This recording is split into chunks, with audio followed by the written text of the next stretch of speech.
महेश कांबळे. माहेर कुठलं? माहेर ठाणच आहे आणि सासर? सासर बदलापूर. सासर बदलापूर. किती वर्ष झालेत लग्नाला? 14 वर्ष झालेलं. 14 वर्ष. काय सांगशील माहेरबद्दल? कोण? माहेरमध्ये आई आहे, आम्ही तिघी बहिणी आहे आणि भाऊ आहे मोठा आणि बहीण मोठी आहे. वडील नाही आहेत, वडील वारलेत. वडिलांची खूप आठवण येते आणि खूप अस्वस्थ वाटतं की वडील नाही आहेत आणि खूप रडायलाही येतं.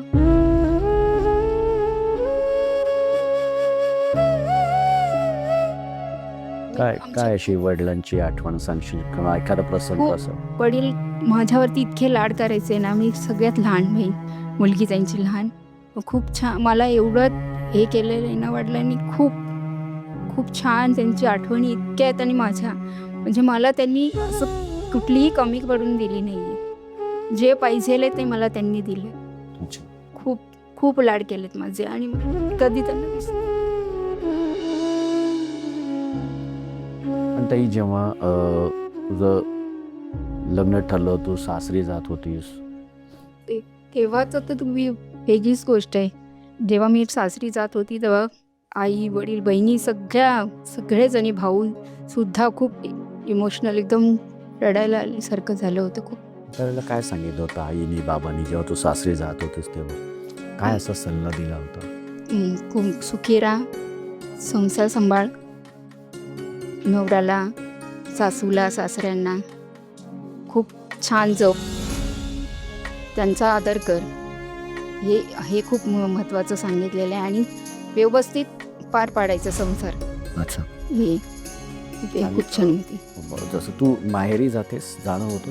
हो, जाणं होतं माहेरी, जाणं तर होतं. माहेरी मिळते ना आपलं एक हक्काचं एक कपाट असतं. हो असं ना, ते कपाट आहे अजूनही? अजूनही आहे कपाट. मग ते जेव्हा तू जातेस, ते कपाट जेव्हा उघडतेस तेव्हा सगळ्यात पहिल्यांदा कुठली वस्तू बघतेस? माझे ड्रेस, माझी बांगड्या. बरं, आईने कुठला अगदी सगळ्यात आधी पदार्थ बनवायला शिकवलं? पुरणपोळी. पुरणपोळी. अच्छा. मग सासरी तू अशी ती बनवून कधी सगळ्यांना दिलेली? करते मी पुरणपोळी, हे सणाला मी करतेच करते. सासरचा असं कुठला पदार्थ तू बनवायला शिकलीस? सासरचं म्हणजे सहसा मी म्हटलं तरी पालकची भाजी हे खूप आवडतं आमच्या घरात सासरमध्ये आणि मिस्टरांनाही पालकची भाजी खूप आवडते. पालकची भाजी आवड. वा, व्हेरी गुड.